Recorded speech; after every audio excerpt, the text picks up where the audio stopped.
இப்போ வீட்டை விட்டு வெளியே வான்னு சொல்லிட்டு வீட்டுக்கு ஒரு விஜய் வருவானல்ல, ஒரு விஜய் வந்து இப்போ தற்சமயம் இப்போ வந்த தகவல் என்னன்னு கேட்டால், ஒரு விஜய் வந்து செத்துட்டார்.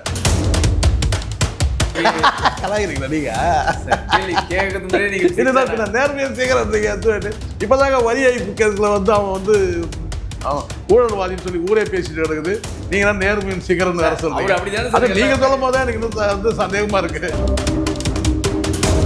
இது வரைக்கும் அவர் காலே வைக்கல. ஏய், கால் வைக்காத வரைக்கும் நல்லதுடா. சேலத்துல கால் வைக்கல, சேலத்து இதான் முதல் முறை காலை வைக்கிறாரு. அவன் காலை வச்சால பணம் விழுந்தாங்க. எல்லா இடத்துலயும் வந்து பார்த்தீங்கன்னா மக்கள் கிட்ட தான் சார் தலைவருக்கு பாதுகாப்பு கொடுப்பாங்க. இங்க ஒரு தலைவர் கிட்ட இருந்து மக்களுக்கு பாதுகாப்பு கொடுக்குற இடத்துல தான் இன்னைக்கு வந்து பார்த்தீங்கன்னா தமிழ்நாடு அரசு இருந்து காவல்துறையே இருக்கு. இதான சத்தியமான உண்மை. இப்போ பார்த்தீங்கல்ல, யாருக்கு இருந்து யாருக்கு பாதுகாப்பு நீங்க சொல்லுங்க பார்ப்போம். தீஷா வீட்டில் நாய்க்கு வந்து கன்சீவ் ஆயிடுச்சுன்னா கூட அதுக்கு டிஎம்கே தான் காரணம் சொல்லுவாங்க. அவ்வளோதான் சார். இதை தாண்டி எதுக்கு எல்லாத்துக்கும் காரணம் டிஎம்கே தான். வெற்றி நிச்சயம், கான்பிடண்டா இருங்க, வெற்றி நிச்சயம், அவ்வளோதான். பாபாய். இதோட போய் வந்து சமைச்ச போன மாதிரி உள்ள போய் பூந்துப்பேன் பனையூரில். அடுத்தது எங்கே ஒரு மீட்டிங் சொல்லி பார்த்து அங்கே வந்து ஒரு டைலாக் பேசணும். அவ்வளோதான். நம்ம தளபதிக்காக தண்ணி குடிக்கக்கூடாது, 3 மணி நேரம் மூத்திரம் போகக்கூடாது, 6 மணி நேரம் சோறு தின்னக்கூடாது, இதெல்லாம் இந்த டைலாக்லாம் அவன் தான் சார் பேசினா. விஜயகாந்த் சமாஜில் போயிட்டு இந்த வார்த்தையை சொல்லி தரான். விஜயகாந்த் அப்படியே அந்த உள்ள உடச்சி வெளியே வருவார். இது சினிமாவில் வர மாதிரி எட்டி மூஞ்சிலே ஒரு ஒருவாதிப்பார். சார் வணக்கம். சார் வணக்கம் சார். நேர்மையின் சிகரம் திரு விஜய் அவர்கள் வந்து கலாயிருக்கீங்களா நீங்க? கேட்கறது முன்னாடி நேர்மையின் சிகரம் இப்போதாங்க வரி ஏய்ப்பு கேஸில் வந்து அவன் வந்து ஊழல்வாதின்னு சொல்லி ஊரே பேசிட்டு கிடக்குது. நீங்க நேர்மையின் சிகரம் வேற சொல்றீங்க. அது நீங்க சொல்லும் போதே எனக்கு இன்னும் வந்து சந்தேகமா இருக்கு. நேர்மையின் சிகரம். எங்கள் ஆதர்ச நாயகன் விஜய் அவர்கள் வந்து இன்று சேலத்துல வந்து மாநாடு நடத்தியிருக்காரு. அவர் வந்து எல்லாருமே வந்து கேட்ட கேள்விக்கு விடைய சொல்லிட்டாரு. என்ன கேள்வின்னு உங்களுக்கே தெரியும். விஜய் வீட்டை விட்டு வெளியே வா, எல்லாரும் அப்படியே சொல்றாங்க. என் வீடு இது தெரியுமா? தமிழ்நாடு. என்னுடைய மக்கள் யார் தெரியுமா? இந்த 8 கோடி பேர் அப்படின்னு வந்து சொல்லிட்டாரு. யாரும் எந்த அரசியல்வாதியும் சொல்லாத ஒரு புது விஷயத்த விஜய் அவர்கள் சொல்லிட்டார் சார். இது நீங்க எப்படி பாக்குறீங்க? முதல்ல ஒரு விஷயம், அவர் வீட்டை விட்டு வெளியே வான்னு சொல்லிட்டு வீட்டுக்கு ஒரு விஜய் வருவானல்ல, ஒரு விஜய் வந்து இப்போ தற்சமயம் இப்போ வந்த தகவல் என்னன்னு கேட்டால், ஒரு விஜய் வந்து செத்துட்டார். இது சொன்னார்ல, எல்லாம் வீட்டுக்கு 2 பேர் விஜய் இருக்கிறாங்கன்னு சொல்லிட்டு ஒருத்தர் வந்து பார்த்தீங்கன்னா இறந்துட்டார். இதுதான் வந்து விஜயோட இந்த சேலம் மாவட்டத்தோட மாநாட்டோட அச்சீவ்மெண்ட். இவர் மற்றது எதுவும் ஒன்றும் பெருசாக ஒன்றும் இல்லை, எல்லாமே சினிமா டைலாக் தான் பேசுறது, அத்தனையும் சினிமா வசனம் தான். இப்போ இதுக்கு என்ன பதில்? முதல்ல இதை பேசுவோம் ஃபஸ்ட்டு. மற்றவங்க பேசுறதுலாம் வேற சார். முதல்ல இதை பேசுங்க. கூட்டத்துக்கு வந்த ஒருத்தர் வந்து இறந்துட்டார். இதுக்கு யார் காரணம்? யார் பொறுப்பேற்றுப்பாங்க? இப்போ இதுக்கும் திமுக அரசுன்னு சொல்லுவீங்களா நீங்கள்? என்னங்க இது ஒரு நியாயம் வேணாமா? எப்படி சார் இறக்க முடியும்? இப்போ இதுக்கு நான் கேட்குறேன் சார். இப்போ நான் இவர் மட்டுமா சார் வந்து கூட்டம் நடத்துகிறாரு? யார கட்சிகள் இது நடத்தவே இல்லையா? எத்தனை கட்சிகள் இங்கே கூட்டம் நடத்தியிருக்கு? எந்த கட்சியில் சார் வந்து பார்த்தீங்கன்னா ஐயோ இதில் எத்தனை உயிர் போகுமோன்ற அந்த பயம், அந்த அச்சம் வந்து எந்த கட்சிக்கு சார் இருக்கு? சொல்லுங்க பார்க்கலாம். எல்லா கட்சியும் இத்தனைக்கும் 5000 பேர் தான் அனுமதி கொடுத்துருக்கு. இந்த 5000 பேர்ல தானே சார் ஒருத்தர் இறந்துருக்கிறாரு. யார் காரணம் இதுக்கு? இப்போ புரியுதுங்களா? முழுக்க கட்டுப்பாடற்ற காட்டு மிராண்டி கூட்டத்தை வழி நடத்தக்கூடிய தலைவன் தான் இந்த விஜய். பெருமையாக சொல்லிக்கிற போன கூட்டத்தை சொன்னேன், வீட்டுக்கு ஒருத்தர் வந்து விஜய் வெளியே வந்துடுவாங்க, வீட்டுக்கு ஒரு விஜய், வீட்டுக்கு கொஞ்சம் வெளியே வான்னு சொல்றீங்க. நான் சொல்கிறேன் பாருங்க, இவன் வெளியே வராமல் இருந்தான்னா எந்த உயிரும் போகாதது. இத்தனைக்கும் வெள்ளி பட்டறையில் வேலை செய்யக்கூடிய சாதாரண தொழிலாளி. அதுவும் குறிப்பாக நான் சொல்கிறேன் பாருங்க, சேலம்னாலே மாம்பழம், மரவள்ளிக்கிழங்கு, வெள்ளிக்கு வந்து இப்போ வெள்ளி வேலைகளுக்கு, அதுவும் குறிப்பாக வந்து பெண்கள் அணியக்கூடிய அந்த கொலுசை முதல்ல கண்டுபிடிச்சதே வந்து பார்த்தீங்கன்னா சேலம் தான். அவங்க தான் முதல்ல இந்த காலில் அணியக்கூடிய அந்த வெள்ளி கொலுசை வந்து பண்ணாங்க. அந்த அளவுக்கு பழமையான ஒரு 2000 ஆண்டு கால வரலாறு இருக்குது சார் சேலம் மாவட்டத்துக்கு. இதெல்லாம் வரலாறு, இதெல்லாம் அவனுக்கு எங்கே தெரிய போகுது? இன்றைக்கி அந்த வெள்ளி தொழிலாளி தான் இன்றைக்கி வந்து இறந்துருக்கிறதே. இப்போ புரியுதுங்களா? இதெல்லாம் வந்து சொன்னாங்க. இது வரைக்கும் அவர் காலே வைக்கல. ஏய், கால் வைக்காத வரைக்கும் நல்லதுடா. சேலத்தில் கால் வைக்கல, சேலத்து இதான் முதல் முறை காலை வைக்கிறாரு. அவன் காலை வச்சால பணம் விழுந்தாங்க. யமனும் அவனும் ஒன்று. இது நம்பாதவங்க வாயில மண்ணு. இல்ல அப்படிதான் சொல்லணும். நேத்து கூட நிறைய பேர் சொல்லியிருந்தாங்க, சேலம் மக்களே உஷாரா இருங்கன்னு சொன்னாங்க. பொதுமக்களே சொல்லும்போது இவங்க விழிச்சிருக்க வேணாமா என்ன சார்? நான் கேட்குறது ஒரே வார்த்தை சொல்கிறேன் சார். இங்கே நீங்கள் எவ்வளோதான் நீங்கள் மக்களுக்கு சொல்லலாம் சார். நான் சொல்கிறேன் சார், நான் மக்கள் ஒருத்தர் சொல்கிறேன், அவங்களாம் ஒரு இன்னோசன்ட் சார். என்ன சார் அப்பாவி சார் அவங்க. நான் கேட்குறேன், இந்த 4000 பேரும் நீங்கள் கட்சியோட நிர்வாகிங்க சார், மனசாட்சி தொட்டு சொல்லுங்கள், கட்சியோட தொண்டர்களா இவங்க? அப்படி கிடையாது. நீங்கள் அப்படி எல்லாம் நினச்சிக்கிறீங்க. எல்லாரும் 4000 பேருக்கு அனுமதி கொடுத்தாங்கன்னா இவங்கெல்லாம் நிர்வாகிகள். என்னைக்கு நிர்வாகி ஆகியிருப்பான் சொல்லு பார்க்கலாம். சொல்லலாம் இருக்க ஒரு 10 பேர் 100 பேர் வேணா அந்த ரசிகர் மன்றத்திலிருந்து. இதெல்லாம் வந்து பார்த்தீங்கன்னா அந்த தன்னார்வம் உள்ள ரசிகர்களை அப்படியே நிர்வாகின்னு சொல்லி இவங்க பேர் மாத்துறது. அவன் பெருசான ஒரு ராணுவ நடவடிக்கை மாதிரி பெரிய அப்பாட்ட கன்வெர்ட் பண்ணியிருந்தான் அந்த பார்ட்டி பண்ணுறவன். அவனே ஒரு பிளாக் டிக்கெட்டு பாருங்க. இப்போ புரியுதுங்களா? இப்போ என்ன சொல்லணும் தெரியுங்களா? அப்படி சொல்கிறோமா உங்களுக்கு? விடத்துல சொல்லணுங்க, ஒருத்தர் தாங்க இருந்தார். எது ஒருத்தர் தாங்க, கரூர் மாதிரி தான் கிடையாதுங்க, ஒருத்தர் தானே இருந்தார். இப்போ புரியுதுங்களா? இவன் உண்மை டிவிக்கே அந்த கட்சி அழிக்கப்பட வேண்டிய, ஒழிக்கப்பட வேண்டிய ஒரு கட்சி. உண்மையாக நான் சொல்கிறேன். விஜய் என்ற வந்து ஒரு அரசியல் தலைவர்லாம் சொல்ல முடியாது. விஜய் என்ற ஒரு நடிகனை வந்து அரசியல் வந்து விரட்டப்பட வேண்டிய ஒரு நபர் யாருன்னா அது விஜய் தான். முற்றிலுமாக துரத்தி அடிக்கப்பட வேண்டிய நபர் யாருன்னா அது விஜய் தான். காரணம் என்னன்னா மக்களை பாதுகாக்கணும். இப்போ புரியுதுங்களா? எல்லா இடத்துலையும் வந்து பார்த்தீங்கன்னா மக்கள் கிட்ட தான் சார் தலைவருக்கு பாதுகாப்பு கொடுப்பாங்க. இங்கே ஒரு தலைவர் கிட்ட இருந்து மக்களுக்கு பாதுகாப்பு கொடுக்குற இடத்துல தான் இன்னைக்கு வந்து பார்த்தீங்கன்னா தமிழ்நாடு அரசு இருக்குது, காவல்துறையே இருக்குது. இதான சத்தியமான உண்மை. இப்போ பார்த்தீங்கல்ல, யாருக்கு இருந்து யாருக்கு பாதுகாப்பு? நீங்கள் சொல்லுங்க பார்ப்போம். விஜய்க்கு இருந்தா மக்களுக்கு பாதுகாப்பு தேவை, மக்களுக்கு இருந்து விஜய்க்கு பாதுகாப்பு கிடையாது. இல்ல சார், நீங்க சொல்றீங்க அவர் வந்து தொண்டர்கள்லாம் கார்ல கை கொடுக்கும்போது முதல்வன் படத்துல ரகுவரன் கையை உடைப்பாரு பாருங்க ஒருத்தர் சார். அந்த மாதிரி கையெல்லாம் உடைச்சிருக்கேன் சார். உண்மை சார், இது உண்மை சார். நான் என்ன எதுக்கு நீ கையாட்டுற? நீங்க நல்லா சொல்லுங்க. ஏற்கனவே லைட்டை ஆஃப் பண்ணி ஆன் பண்ணி போட்ட கரூர்ல பார்த்தோம். எதுக்கு நீ கையாட்டுற? நீ போற, நீ எங்க போய் கையாட்டணுமோ அங்க போய் மேலே ஏறி காரணம். நீ சாலையிலேருந்து நீ கையாட்டினா அது ஊக்குவிக்கிற விதமா ஆகுமா ஆகாதா? நீ கண்ணாடியை நீ ஏற்றிட்டு போயிருந்தீங்கன்னா ஒன்றுமே கிடையாது. நீ அங்கேருந்து கையாட்ட சிறுபுலத்தனமா இல்லை, அசிங்கமா இல்லை? இது மாதிரி நிறைய நம்ம பார்த்துட்டு சார். இதெல்லாம் வந்து கேட்டால் மீண்டும் மீண்டும் நான் சொல்ல மாட்டேங்க. இப்போ பாருங்க, அவசியமா ஒரு குடும்பம் நடுவோட்ட போயிடுச்சு சார். இன்னைக்கு நீ கொடுக்குற அந்த 5 லட்சம் 10 லட்சம் பெரிய தொகை கிடையாது. 20 லட்சம் கொடுப்பியா? அந்த 20 லட்சம் வச்சு எத்தனை நாளைக்கு சாப்பிடுவாங்க நான் கேட்குறேன். 5 வருஷத்துக்கு அப்புறம் பார்த்தீங்கன்னா அது சொற்பமான பணமாக இருக்கும், அவ்வளோதான். இன்னைக்கு ஒரு வீட்டில் ஏழை விழுந்துச்சு. இப்போ சொல்கிறாங்க புரியுங்களா? இன்னும் இந்த ஒரு படத்தில், இந்த மெட்ராஸ் படத்தில் ஒரு வசனம் பார்த்துருப்பீங்க, இன்னும் இந்த செவுரு எத்தனை பேரை காவு வாங்குமோ தெரிலன்னு. அதே கதை தான். இந்த செவுரு இன்னும் எத்தனை பேரை காவு வாங்குமோ. சார், அவர் ஒரு விஷயத்த சொல்றாரு. என்னன்னா, திமுக வந்து சமீபத்தில், திமுக அரசு வந்து சமீபத்தில் தமிழ்நாட்டில் வந்து 1.5 கோடி பெண்களுக்கு வந்து அதாவது 3 மாதம் சேர்த்து கோடை கால சிறப்பு அமௌண்ட்டை சேர்த்து மொத்தம் 5000 போட்டிருக்காங்க. அது உங்க பணம் தான், நீங்க வாங்கிக்கங்க அப்படி. அது தப்பு இல்லை சார். அடிப்படையில் அது ஒரு விஷயம் நல்லா யோசிப்பாங்க. அடிப்படையில் தப்பு இல்லை. அது நீ வந்து முதல்ல இது ஒரு ஸ்கீமுக்கான பணம், இது வந்து ஒரு அரசு வந்து ஸ்கீம் கணக்கு, இது அரசு பணங்க, நீ இதை வாங்கிக்கிங்கன்னு சொல்றதுல அது தப்பு இல்லை. ஆனால் இதெல்லாம் உங்கள் பணம் இல்லை. நீ சொன்னாலும் உங்கள் பணம் தான், அது மக்கள் பணம் தான். அது நீ சொன்னாலும் சொல்ல மக்கள் பணம் தான் சார். அரசு கொடுக்குது, திமுக கொடுக்குது, திமுக அரசு தான் கொடுக்குது, திமுக கட்சி கொடுக்கல. தமிழ்நாடு அரசு கொடுக்கக்கூடிய படத்தை நீ வந்து நீ சொன்னாலும் சொல்ல நீ வாங்காத சொல்லி பார்ப்பா. எத்தனை பேர் வாங்காம இருந்தாலும் பார்த்துடலாம். நீ வாங்காத சொல்ல பார்க்கலாம். நீ வாங்கினா அவன் வாங்குவான்னு தெரியும் உனக்கு. யானா திருப்பி அனுப்பல சார். சார், இவர் வந்து காசு கொடுக்கும்போது அந்த கரூர் ஒரு பொண்ணு திருப்பி அனுப்பிச்சதே சார். அதுதான் சொல்றேன். அது சார், அதுதான் நான் இங்கே சொல்றேன். அது வந்து உணர்வுள்ள ஒரு பெண் வந்து இழப்பு வந்து மிகப்பெரிய இழப்பு. அதை வந்து நீ நேரில் ஒரு மரியாதை கொடுக்காதனால அவங்க திருப்பி அனுப்பிட்டாங்க. அந்த பணம் எனக்கு தேவை. இதுதான் மானமுறை. இது வேற, அரசு கொடுக்குறது வேற. இப்போ நீங்கள் தேர்தல் நேரத்தில் வந்து எலெக்ஷன் நேரத்தில் பணம் கொடுக்குறாங்க சார் ஓட்டுக்கு, அதை நீ வந்து பார்த்தீங்கன்னா சொல்லலாம். அதை கூட நீ என்ன சொல்லணும்? வாங்காதன்னு சொல்லணும். வாங்காத சொன்னால் நீ ஊழல் மறுப்பாளன்னு அர்த்தம். ஊழல் பண்ண பணம், அந்த ஊழல் பணத்தை நீயே வாங்கிக்க. சாரி, தெளிவாக புரிஞ்சுக்கணும். நீ செய்தது தவறு.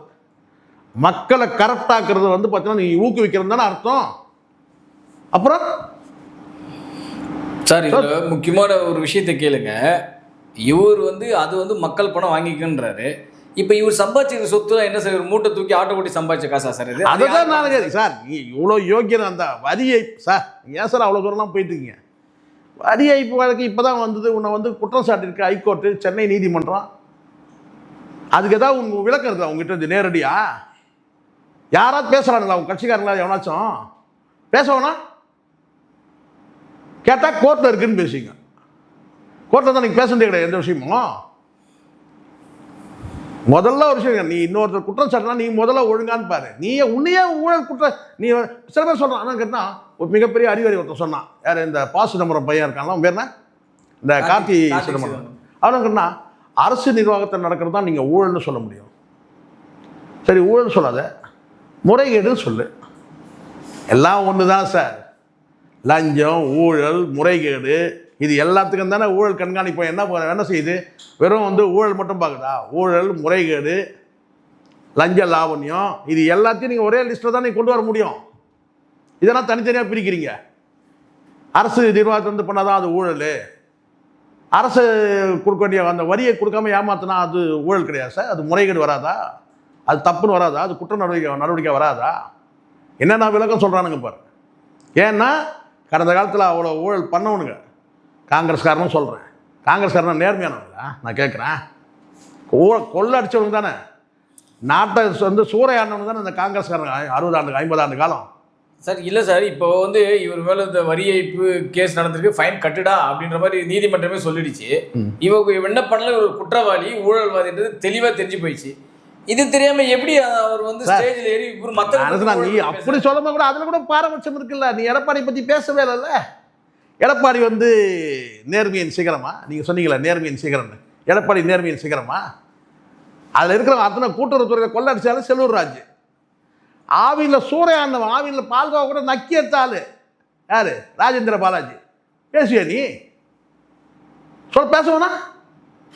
எல்லா துறையிலும் ஊழல் வாரி சுருட்டாங்க தானே சார் எல்லாருமே. வருவாய்த்துறையில் பார்த்தீங்கன்னா ஆர்வி உதயகுமார்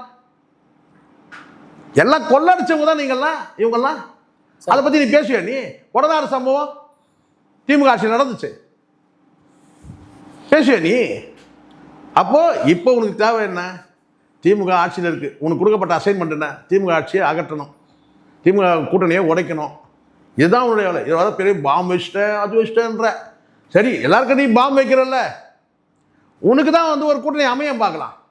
நீயும் கூவி கூவி பார்க்குற, ஒருத்தன் வரல கூட்டணிக்கு. நீ அங்கே என்ன சொல்லிக்கிட்டா அங்கே கூட்டணியில் அப்படி ஆயிடுச்சு இப்படி ஆயிடுச்சுன்னு. அங்கே ஒருத்தர் போனால் இன்னொருத்தர் வரத்துக்கு ரெடியாக இருக்கிறாங்க. இவர் போட்ட பாம்பெலாம் ஒன்றும் கிடையாது. அங்கே ஒரு பாமக 2ஆக உடஞ்சி ஒரு பாமக வர்றதுக்கு தவம் காத்துட்டு இருக்கிறாங்க. எல்லா கட்சியும் அப்படி தான். அங்கே மறுக்கிறாங்க. ஏங்க இங்கே கொடுக்கறதுக்கு சீட்டு இல்லைங்கன்றாங்க டிஎம்கேல. இதுதான் உண்மை. இங்கே சீட்டு இருந்தால் தானே கொடுக்க முடியும். 234 தொகுதியில் பார்த்தீங்கன்னா இருக்கிற அத்தனை பேர் அகாமடேட் பண்ணுறதுக்கே முடியாமல் இருக்குது. 24ஆம் தேதி பேச்சுவார்த்தை வச்சுருக்கிறாங்க. வலிமையாக இருக்குது. அந்த கூட்டணியில் ஒரே ஒரு கட்சியை நீ கூட்டணியில் உடச்சி நீ கூட்டணி கொண்டு வந்தீங்கன்னா நீ சொல்கிறது கரெக்ட். அதுவே உன்னால் முடியல. சரி, அங்கே தான் முடியல, அந்த சைடாவது முடியுதா? அங்கே நீ போகவே முடியாது, உனக்கு அனுமதியே கிடையாது. ஏன்னா அங்கே உன்னை பெற்றெடுத்த தாயும் தந்தையும் இருக்கக்கூடிய பாஜக உடன்படிக்கையில் இருக்குது. நீ கிட்ட போகவே முடியாது. அதான் எடப்பாடின்ற ஒரு வார்த்தையோட சேலத்தில் போய் 11 தொகுதியில், அதுவே தெரியுமான்னு தெரியல உனக்கு. சேலத்தில் மொத்தம் 11 சட்டமன்ற தொகுதி, 11 தொகுதியில் ஒரு தொகுதி எடப்பாடி. அந்த தொகுதியில் பார்த்தீங்கன்னா முன்னாள் முதலமைச்சர், நாளைக்கு நான் முதலமைச்சர் ஆயிடும்னு சொல்கிறாரு. பேச மாட்டேன் ஒரு வார்த்தை. காரணம் என்னன்னா, உனக்கு கொடுக்கப்பட்ட அசைன்மெண்ட் ஒன்லி டிஎம்கே மட்டும்தான் நீ பேசணும். அந்த அசைன்மெண்ட்டில் இருக்கிற அதை தாண்டி உனக்கு வேறு எதுவும் பேசவும் முடியாது. அப்படியே பேசினா புறந்தள்ளுற மாதிரி மற்ற கட்சியெல்லாம் உன் பார்வைக்கு உதிரி கட்சி மாதிரி. அது உதிரி கட்சியா எதிரி கட்சியான்றது 21ஆம் தேதி நாம் தமிழர் மாநாடு முடியும் போது தெரியும். இல்லை சார், இப்போ என்னென்னா இவர் வெளியில் வந்தாலே தமிழ்நாட்டில் புனங்கள் விழுது. இயற்கையான மரணம்னா கூட பரவாயில்ல, இவர் கூட்டத்துக்கு சாவறாங்க. இப்போ இதை வச்சு இவர் என்ன சொல்லுவார்? இதுக்கும் இதுவும் டிஎம்கே தான் சார். சார் எது நடந்தாலும் டிஎம்கே தான் சார். த்ரீஷா வீட்டில் நாய் கன்சீவ் ஆயிடுச்சுன்னா கூட அதுக்கு டிஎம்கே தான் காரணம்னு சொல்லுவான் சார். அவ்வளோதான் சார். இது தாண்டி இது எல்லாத்துக்கும் காரணம் டிஎம்கே தான். அது கன்சீவ் ஆகிறதுக்கு காரணமே இவனாக தான் இருப்பான்னு வச்சுங்களேன். அது வேறு விஷயம். நீங்கள் வேறு எதாவது புரிஞ்சிக்காதீங்க. புரியுது சொல்கிறது? வேறு ஏதாவது ஒரு ஆண் நாயை கொண்டு கன்சீவ் ஆகிறதுக்கெல்லாம் ஏற்பாடு பண்ணியிருப்பான். ஆனால் அதுக்கும் பார்த்தீங்கன்னா இவன் பண்ணிட்டு டிஎம்கே மேலே பழிய போடுவான். அந்த மாதிரி ஆள் தான் சார் இவன். சார் இவர் பேசுறதுல என்ன வேணாலும் பேசிட்டு போட்டோம். வழக்கமாக இவர் பேசுகிற பேச்சு தான், ஒன்றும் புதுமையாலாம் ஒன்றும் இல்லை. ஆனால் நான் கூர்ந்து கணித்தது ஒன்றே ஒன்று தான். என்னென்ன, அவர் பேசும்போது எல்லாம் முடிஞ்சு போச்சு, கதம் கதம் அப்படின்னாரு. நீங்க கவனிச்சிக்கலாம்னு ஒரு டைலாக் கூட ஒன்று கூட ஒரிஜினல் கிடையாது சார். இது பணத்தை வாங்கிக்கிங்க, வந்து வாக்குகளை வந்து மாற்றி போடுங்க சொன்னது விஜயகாந்த். அதை சொல்லிட்டேன். ஏதாவது ஒன்று ஒரிஜினல் உங்ககிட்ட இருந்து இருக்கா? நீங்கள் சொல்லுங்க பார்க்கலாம். ஸ்டாலின் சார் ஸ்டாலின் சார் ஸ்டாலின் சார்னு ஸ்டாலின் சார் பேசுறது தான் வந்து பார்த்தீங்கன்னா வந்து அதை டைலாக் பேசிட்டேன். ஏதாவது ஒன்று ஒரிஜினல் இருக்கா? விஜயகாந்த், ஸ்டாலின், விஜயகாந்த், அப்புறம் ரஜினிகாந்த் பேசுனது கதம் கதம் பாபா படத்தில் அதை சொல்கிறேன். ஏதாவது ஒரு டைலாக் உங்ககிட்ட இருந்து இருக்கா? ஒரிஜினலாக உங்ககிட்ட இருந்து இருக்கா? எதுவும் கிடையாது. எல்லாமே காப்பி தான். இதுவும் வழக்கம் போல சினிமா டைலாக் பேசிட்டு போயிட்டு ஏதாவது மக்கள் பிரச்சனை பேசினா, மக்கள் பிரச்சனை பேசினா நீ என்ன பேசணும்? மாம்பழ விவசாயிகளை பற்றி பேசிடணும், மரவள்ளிக்கிழங்கு விவசாயிகளை பற்றி பேசணும், வெள்ளி பட்டறை தொழில் பட்டறை எம்ப்ளாய்களை பற்றி அந்த கஷ்டங்களை பேசியிருக்கணும், ஸ்டீல் பிளான்ட் பற்றி சேலம் ஸ்டீல் பிளான்ட்டை பற்றி பேசியிருக்கணும், தனியார் மயம் வந்து அரசு துறையில் தனியார் மயம் இருக்குங்க சேலம் ஸ்டீல் பிளான்ட் பற்றி ஏதாவது பேசினியா? எதுவும் இப்படி ஏகப்பட்டது இருக்கு. ஆனால் எல்லாம் விட்டுட்டேன். எல்லாமே சினிமா டைலாக் பேசிட்டு கதையை முடிச்சுட்டு வெற்றி நிச்சயம், கான்ஃபிடென்ட்டாக இருங்க, வெற்றி நிச்சயம், அவ்வளோதான், பாபாய். இதோட போய் வந்து சமைச்ச போன மாதிரி உள்ளே போய் பூந்துப்பேன் பனையூரில். அடுத்தது எங்கே ஒரு மீட்டிங் சொல்லி பார்த்து அங்கே வந்து ஒரு டைலாக் பேசணும், அவ்வளோதான். இதை வச்சா நீ ஆட்சியை பிடிச்சிடுன்னு நினைக்கிறேன். ஆட்சி வேற வந்து ஆட்சி அமைப்புன்னு வேற சொல்கிறேன். நடக்கிற விஷயத்த பேசணும் சார். மக்கள் பிரச்சனை என்ன பேசுற நீ? ஏதாவது ஒரு மக்கள் பிரச்சனை பேசணும் நீ சொல்லு பார்க்கலாம். சும்மா ஓட்டு கவர் பண்ணுறதுக்காக இந்த டிஎன்பிசி மேட்டர் எடுத்து பேசுறது ஓட்டு. ஏன்னா யூத்தை கவர் பண்ணுறாராமா. இது அந்த சப்ஜெக்ட் எடுத்துனா நல்லா தெரியுது. அடிப்படையில் நீ மக்கள் பிரச்சனை பேசுனா மாம்பழ அந்த விவசாய தொழிலாளரை பற்றி பேசியிருக்கணும், மரவள்ளிக்கிழங்கு அந்த சவ்வரிசி ஆலைகள் இருக்குது, அந்த ஆலைகள் இருக்கிற வந்து பார்த்தீங்கன்னா வந்து ஊழியர்களை பற்றி பேசியிருக்கணும். இன்னும் சேலத்தில் எவ்வளோ வந்து வேலைகள் இருக்குது தெரியுமா? சேலம் முன்னேற்றம் குறித்து பேசுகிறோம். மாவட்டத்தை எப்படி நீ முன்னேற்றம் போகிறணும் அதை பற்றி பேசிடணும். சேலம் மாவட்டத்தில் இருக்கிற மக்கள் பிரச்சனை என்ன பேசுனியா நீ? எங்கே போனாலும் ஜென்ரல் டைலாக் தான். இதை நீ பனையூர் வந்து ஒரு வீடியோவுக்கு போட்டு போயிருக்கு பேசாமல், ஒரு உயிராது மிஞ்சும் சார். மாவட்டத்துக்கு போனால் ஒன்று நல்லா புரிஞ்சுங்க சார். மாவட்டத்துக்கு போனால் மாவட்ட பிரச்சனைகளை பேசணும். அடிப்படையில் அந்த மாவட்டத்தில் என்ன வேலைகள் நடக்கணும். முன்னாள் முதலமைச்சர் அங்கே இருந்திருக்கிறார். அந்த மாவட்டத்தில் என்ன முன்னேற்றத்துக்கான நடவடிக்கை எடுத்தார் பேசணும்ல. பேச மாட்டேன். டிஎம்கே போய் பேசுகிறேன். அங்கே என்ன வந்து சேலத்தில் என்ன வீரபாண்டி ஆறுமுகன் வந்து பார்த்தீங்கன்னா காலமாக ஒரு மூத்த அமைச்சர் டிஎம்கே இருந்திருக்கிறாரு. அவங்க பற்றி அந்த காலத்தில் அவங்க எடுத்துக்கிட்ட நடவடிக்கை என்ன மாவட்ட முன்னேற்றத்துக்காக? சேலம் மாவட்டத்தில் எத்தனை மாவட்டங்கள் பிரிஞ்சு, எத்தனை தாலுக்காக்கள் பிரிஞ்சிருக்கு, எப்படி கிருஷ்ணகிரின்ற ஒரு மாவட்டம், எப்படி தருமபுரின்னு ஒரு மாவட்டம் உருவாச்சு, எப்படி கிருஷ்ணகிரின்னு ஒரு மாவட்டம் உருவாச்சு, இதெல்லாம் வந்து ஒருங்கிணைந்த சேலத்தில் தானே இருந்தது. எந்தெந்த மாவட்டங்களை பிரித்து இருக்குன்னா இதனால என்ன முன்னேற்றம் நடந்திருக்கு? நீ சேலத்துக்கு எப்படி நீ கிருஷ்ணகிரிக்கு தனியாக போக போகிறதில்ல, தருமபுரிக்கு நீ தனியாக போக போகிறதில்ல, சேலத்து தான் போயிருக்க. அப்போ அருகில் உள்ள மாவட்டங்களுடைய பிரச்சனைகளை பேசணுமா வேணாமா சார்? நீ தருமபுரிக்கு தனியாக போக மாட்டேன், நீ கிருஷ்ணகிரிக்கு போக மாட்டேன், இதோட முடிஞ்சிச்சு. இன்னும் 2 மாதம் நீ தேர்தல் வச்சா கூட நீ அந்த மாவட்டம் தான் போக. கேட்டால் எனக்கு வந்து அனுமதி இல்லைன்னு நீயே சொல்லுவேன். அது ஒரு சறுக்கந்த சாக்கு. இது சொல்லுவாங்க தெரியுமா, சறுக்கந்த சாக்குன்னு. அப்படிதான். அப்போ நீ அருகில் உள்ள மாவட்டங்களுடைய பிரச்சனை என்ன பேசணும்ல. சேலம் மாவட்டம் பிரச்சனையும் பேசலை நீ. மக்களிடம் எல்லாமே வழக்கம் போல டைலாக் தான். இதுதான் சொல்றேன். இந்த இடத்துல தான் உனக்கு அரசியல் புரிதல் இல்லைன்றதுக்கு காரணம் இதுதான். போனால் மாவட்ட பிரச்சனையே பேசணும். ஒரு மாவட்டத்தில் போனீங்கன்னா அந்த ஏற்கனவே பல முறை சொல்லிட்டேன், சரக்கு இல்லை. அவன் தான் சார் பண்ணுவான், ஸ்ட்ராட்டஜி ரெடி பண்ணுறவனுங்க. இவனுக்கு சரக்கு இல்லை. மற்றவனுக்கு பேசினாலும் அது வந்து ட்ரோல் ஆகுது. பார்த்தா யாரையும் ஏற்றல. இந்த முறை எல்லாரையும் பேச விட்டோம்னா இங்கே தேவையில்லாமல் நமக்கு நேரம் விலைமாயிடுது. ஒன்று. ரெண்டாவது இவனுக்கு ஏதாவது வில்லங்கத்தை ஏற்படுத்துவாங்கன்னு அவனும் பேச விடல. நானே ஆரம்பிச்சுக்கிறேன் எடுத்ததுமே அப்படின்னு. இப்போ வந்து பார்த்தீங்கன்னா இப்போ பார்த்திபன் மேலே ஒரு வழக்கு பதிவு பண்ணணும். நான் என்ன சொல்லிட்டேன், வழக்கு பதிவு பண்ண போகிறாங்க. இப்போ ஒருத்தன் உயிர் போச்சா அவன் மேலே வழக்கு பதிவு பண்ணு. அவன் தான் சொன்னான், குடிக்க தண்ணி கிடையாது, நீங்கள் வந்து பார்த்தீங்கன்னா வந்து நம்ம தளபதிக்காக தண்ணி குடிக்கக்கூடாது, 3 மணி நேரம் மூத்திரம் போகக்கூடாது, 6 மணி நேரம் சோறு தின்னக்கூடாது. இதெல்லாம் இந்த டைலாக்லாம் அவன் தான் சார் பேசினான். சார் இதில் முக்கியமான ஒரே விஷயம் வந்து கேட்க தோணுது என்னென்னா, மற்ற கட்சிகள்லாம் வந்து யாரும் ஆரம்பித்த கட்சியை இப்போ மெயின்டைன் பண்ணுறாங்களாம். யாராச்சும் இவர மாதிரி சொந்தமாக கட்சி ஆரம்பிச்சு 1% ஓட்டாச்சும் அவங்களால வாங்க முடியுமான்னு கேட்குறேன். விஜயகாந்த் சமாதியில் போயிட்டு பேச சொல்லுங்க. அதை செருப்பால் அடிப்பார் விஜயகாந்த் சமாதியில் போயிட்டு இந்த வார்த்தையை சொல்லுங்க சார். அவனை விஜயகாந்த் அப்படியே அந்த உள்ள உடச்சிட்டு வெளியே வருவார். இது சினிமாவில் வர மாதிரி எட்டி மூஞ்சிலே ஒரு ஒதிப்பார். விஜயகாந்த் தான் வந்து 8.5% ஓட்டு வாங்கி காமிச்சார். அறிவு இருக்கா சார் அவனுக்கு? அப்புறம் மற்ற கட்சியெல்லாம் அப்போ கமலஹாசன் யார் சார்? பாட்டாளி மக்கள் கட்சி வாங்கலையா சார்? இல்லை அவங்க இல்லை மக்கள் நீதி மையம் வாங்கலையா? நாம் தமிழர் வாங்கலையா? சரத்குமார் தனியா சரத்குமார் வாங்க 1% நீ சொல்றல, அது 1% எத்தனை கட்சி வாங்கியிருக்கு சார்? இவங்க அரசியலே தெரியாம பேசுங்களா சார்? வேஸ்ட் சார், அவன் அரசியலே தெரியல சார். அவன் தப்பி தவி விஜயகாந்த் சமாஜான போய் சொல்ற போறீங்க, பறந்து அடிப்பார் உன்னை. அறிவு கட்டம், பேச தெரியல, என்ன பேச, ஏதாவது ஒன்று இஷ்டத்துக்கு வாயிலிருந்து வரும்போது காரில் யோசனை பண்ணியிருப்பான் போல. அவன் வேற ஏதாவது மனப்பாடம் பண்ணி அனுப்பிச்சிருப்பான் சார். அதை மறந்துட்டு இவன் வேற ஏதாவது வந்து அதில் இருந்து கட் பண்ணி எடிட் பண்ணி போடுற மாதிரி பேசும்போதே அதே மாதிரி அதாவது பேப்பரை போட்டான் பார்த்தீங்களா, விட்டான். இது பேப்பரை போட்டனாலே விட்டான்னு அர்த்தம். இது அந்த கிளிப்லேருந்து எடுத்தான் பாருங்க, இது கிளிப்லேருந்து எடுத்து போட்டனாலே விட்டான்னு அர்த்தம். அதில் கோட்டை விட்டான்னு அர்த்தம். ஏதோ தெரிஞ்சதை வச்சு ஊட்டிட்டு போயிட்டான், அவ்வளோதான். கான்ஃபிடென்ட்டாக இருங்க, நாளைக்கு நமது இது வழக்கமா சொல்றது தானே சார் எல்லாரும்? ஆமா, அறிவு இருந்தால் கொஞ்சமாச்சும் கேஸ் நல்லா தெரியுது உனக்கு. வந்து பார்த்தீங்கன்னா உனக்கு தகுதியே இல்லை. ஊழல்னு சொன்னால் எவ்வளோ விஷயங்கள் எடுத்து பேசணும் தெரியுமா? நீ திமுகவே நீ சாரதா இருந்தால் கூட நீ எங்கேருந்து எடுக்கணும்? நீ நல்லா தெரியுது பாரபட்சம் உனக்கு. அண்ணாதிகள் சேலத்தில் போய் நீ எடப்பாடி பேசாமல் நீ வரப்ப எடப்பாடி பழனிசாமி பேச வரனா அப்போ நீ அப்படின்னா என்ன அர்த்தம்? அண்டர்ஸ்டாண்டிங் ஆயிடுச்சு. சரி சார், பொறுத்திருந்து பார்ப்போம். அடுத்த ஊரில் எத்தனை மரணம் விழப்போகுதுன்றதை நான் மீண்டும் பயணிப்போம் sir. Thank you very much sir. Thank you, நன்றி சார். இது போல பல வீடியோக்களை கண்டு மகிழ எங்களது ரீசன்ட் வாய்ஸ் சேனலை மறக்காம சப்ஸ்கிரைப் பண்ணுங்க.